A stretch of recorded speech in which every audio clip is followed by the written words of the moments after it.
آفرین. یواش. رانندگی برادر شروین، تنهایی پشت فرمون. خب هم با دنده یک. آفرین. خودت سر دست انداز کلاچو بگیر و باز ایست کن. ترمز کلاچو نگرده، ترمزم بگیر.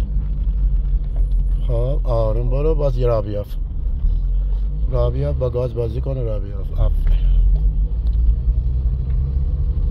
دوباره سر دست انداز. ایست کامل. آره ایست کامل. کلانچ، ترمز. آفرین. آروم راه بیاف. فرمایت حواست باشه پاتم با گازت کنترل کن، زیاد گاز نده. بیا بغل‌تر. برو ماشاءالله.